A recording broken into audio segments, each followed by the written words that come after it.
So long, long ago, good God, I think it's been 20 years. Around 20 years ago, there was a show called Smallville. And Smallville was the first live action Superman show that introduced different forms of kryptonite. There was red kryptonite, purple kryptonite, silver kryptonite, black kryptonite. All these different types of kryptonite were introduced and they did different things. We're going to focus on red kryptonite. So anytime Clark was around Red Kryptonite, I think he had a Red Kryptonite ring, his personality would change. He would essentially lose his inhibitions and lose his filter, where he didn't give a damn what came out of his mouth. He was taking shots at his dad, taking shots at Chloe and Lana, like anyone who irked him in any way, shape, or form. The Red Kryptonite took his worst inhibitions and his worst thoughts and put them in the forefront. I think that's what's happening with Johnathan and the XK. I really feel as though a lot of people have been asking whether or not Johnathan's going evil.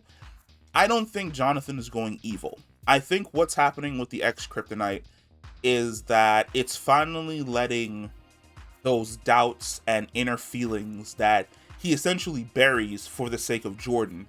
He's letting them bubble to the surface. Like, no filter, they're just coming out. Because a lot of his issues do essentially stem from the fact that Jordan has been a crisis case for good reason, because we got to protect our boy. But he has been a crisis case where Johnathan had to give up a lot. Not only did they have to move from essentially Metropolis out to Smallville for Jordan, which means that Johnathan essentially had to give up on a promising football career at Metropolis U to go to Smallville U, but he also has to deal with the fact that Jordan broke his hand and almost ended his football career, and Jordan's been getting all of these powers, which has been creating a crisis left and right, and all these other situations, mood swings. Like, Johnathan has to deal with a lot, and it really feels as though Johnathan, even though they're twins, he's sometimes pushed into the forefront as the older sibling. And for those of y'all who are the older siblings, you know exactly what I mean. The older sibling is the one who most of the responsibilities and the requirement to be the adult is shoved onto them, and the younger sibling is the one who essentially gets to get away with whatever the fuck they want to get away with. That's essentially Johnathan.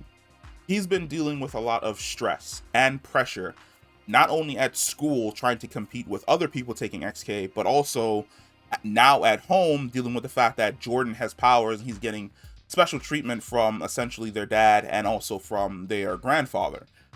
The XK is removing those inhibitions. The XK is essentially pushing all of those negative thoughts and feelings that he's been burying really down deep so that he doesn't hurt Jordan in any way, shape, or form.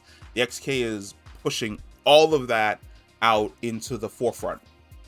And there's going to be a clash. There's essentially going to be a clash where, and I really feel as though Johnathan is going to go off the end with XK. Him and Jordan are going to end up in a superpowered fight, and he's just going to let him know the truth, which is he fucking loves him, but holy shit, dude, I'm tired.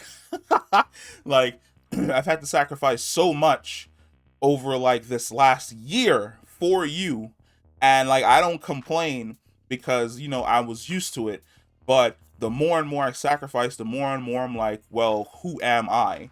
Like, am I an extension of you, or am I my own person? Like, do I have to sacrifice my relationship with like my mother and my father so that you can get the attention that you need, or do I kind of need this attention too?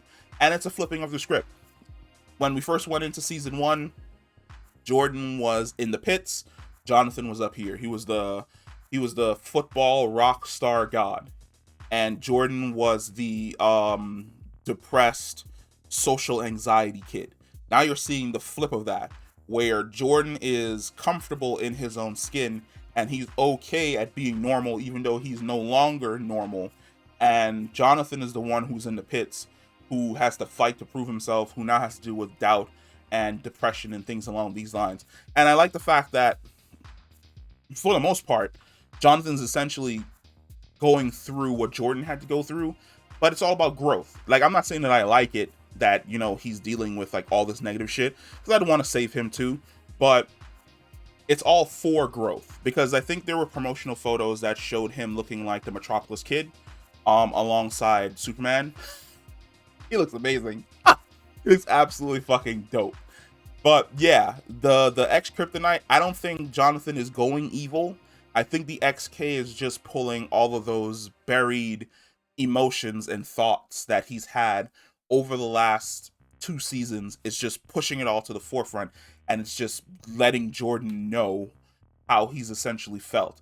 But there is going to have to be a sit down between the both of them where he lets Jordan know how he actually feels without the XK. And I also feel as though the XK is more or less an excuse. It's activated his Kryptonian powers, and he thinks he needs to take the XK, so he's getting addicted to it.